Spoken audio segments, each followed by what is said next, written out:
ചെത്ത് മാങ്ങ അച്ചാർ ഉണ്ടാക്കുന്ന വിധം.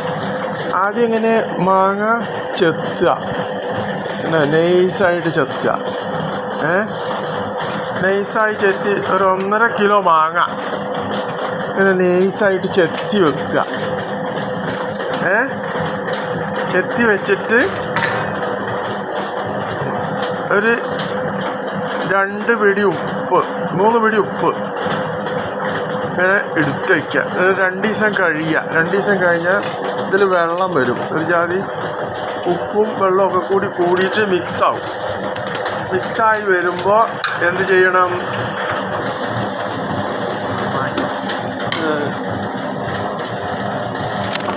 അതിൽ മുളക് ഇടുക, കാശ്മീരി മുളക് ഇടുക.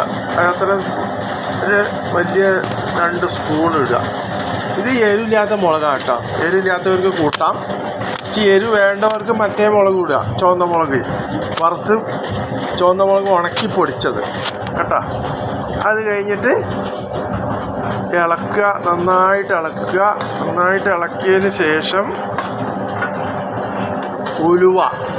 ഉലുവ പൊടിച്ചത് ഒരു 1.5 ടീസ്പൂൺ ഇടുക. ഉലുവ പൊടിച്ചൊരു 1.5 ടീസ്പൂൺ 1.5 ടീസ്പൂൺ ഇട്ടിട്ട് അത് പിന്നെ ഇളക്കുക കേട്ടോ.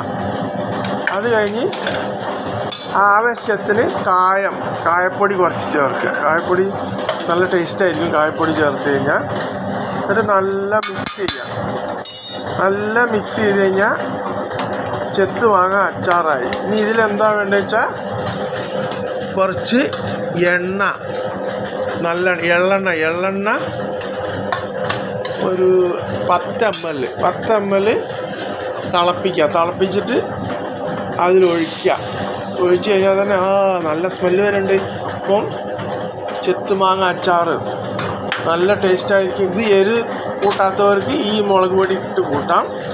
എരിവ് വേണ്ടവർക്ക് മറ്റേ മുളക്. ഇത് കാശ്മീരി മുളകാണ്. കാശ്മീരി മുളകിന് എരിവുണ്ടാവില്ല, പക്ഷെ നല്ല കളറായിരിക്കും. നന്നായിട്ട് ഇളക്കുക. നന്നായിട്ട് ഇളക്കിയതിൻ്റെ ശേഷം 1.5 കിലോ മാങ്ങ, എന്തൊക്കെ ചേരുവ? ഉലുവ പൊടിച്ചത്, മുളക് പൊടിച്ചത്, കായ പൗഡർ, ഉപ്പ് ആവശ്യത്തിന് 3 പിടി ഉപ്പ് ഇട്ടിട്ട് ഇങ്ങനെ വെക്കണം. പിറ്റേ ദിവസം എടുക്കാൻ പാടുള്ളൂ. മനസ്സിലായോ? ഇങ്ങനെ വെച്ച് അപ്പോൾ അത് അച്ചാർ റെഡിയായി. നല്ല സ്മെല്ല് വരുന്നുണ്ട്. ഉലുവപ്പൊടി, കായം ഒക്കെ ഇട്ടാൽ നല്ല സ്മെല്ലായിരിക്കും. ഇതിനി ഫ്രിഡ്ജിൽ എടുത്ത് വെച്ചാൽ മതി. നമ്മൾ വീട്ടിൽ കൂട്ടാൻ വേണ്ടി മാത്രമേ പറ്റുള്ളൂ. ഇത് വിൽക്കാനൊന്നും പറ്റില്ല. വീട്ടിൽ വെക്കുക. ഫ്രിഡ്ജിൽ എത്ര കാലം വേണമെങ്കിൽ വെക്കാം. ഇതിൽ കേട് വരാതിരിക്കാൻ ഒരു സാധനം ചേർക്കണ്ട. അങ്ങനെ വെച്ചാൽ മതി. ഫ്രിഡ്ജിൽ കുപ്പിയിലാക്കിയിട്ട് വെക്കുക. നല്ല ടേസ്റ്റോട് കൂടി ചോറുണ്ണുമ്പോൾ കഴിക്കാം.